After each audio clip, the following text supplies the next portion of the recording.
नेतृत्व काय असतं सातत्याने ते दाखवणारे आज या व्यासपीठावरती आपल्या सोबत पोहोचलेले आहेत आणि सातत्याने या दिव्यांग संस्थेला या ठिकाणी पोहोचलेले आहेत.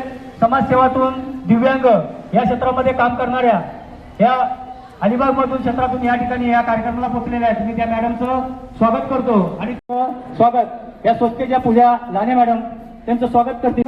जेवढे बोलू तेवढे कमी आहे, जेवढे शब्द माझ्याकडे अपुरी पडतायत आणि त्या माध्यमातून त्यांनी आज या व्यासपीठाला एक रंग दिलेला आहे. आज आपल्या समोर जे रंग दिसतोय या ठिकाणी समाजसेवाच्या नेतृत्वाने काम करणारे एकमेव व्यक्ती या तालुक्यात नाही तर जिल्ह्यामध्ये त्यांचं कर्तव्य आणि सातत्याने नाव गाजत आहे असे रशद कर्दमे साहेब या ठिकाणी व्यासपीठावरती पोहोचलेले आहे. त्यांचं स्वागत आणून घेणाऱ्या मॅडम या ठिकाणी पोहोचलेले आहे. सो नवगुणे मॅडम, रोशनी नवगुणे मॅडम या माजी सरपंच इंदापूर विभाग या ठिकाणी पोहोचलेले आहे. त्यांचं स्वागत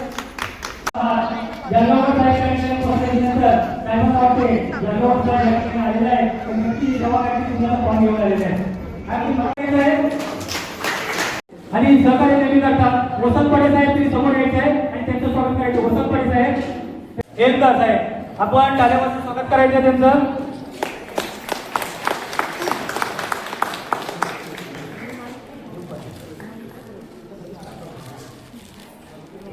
या ठिकाणी समाजसेवा करत असताना धन्यवाद.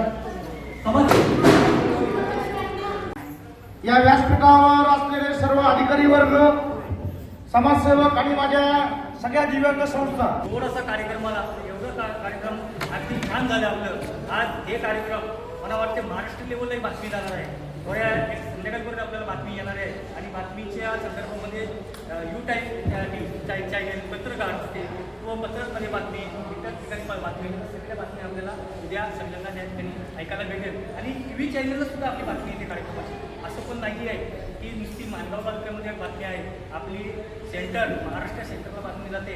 आज साईनाथ पवार साहेब या जिल्ह्याचे नाही, या महाराष्ट्राचे दैवत, गोरगरीब जनतेचे दैवत, खरोखर त्यांचे पण कौतुक करून तेवढे कमी आहे. आपल्या कामात वेळ देऊन या कार्यक्रमाला पोहोचणे हे मी पुन्हा तुमचं सगळ्यांचा आभार व्यक्त करतो. आणि काही विषयावरती आपल्याला बसून चर्चा करायची, आपण ते करूया. जय हिंद, जय महाराष्ट्र. आभार प्रदर्शन केलं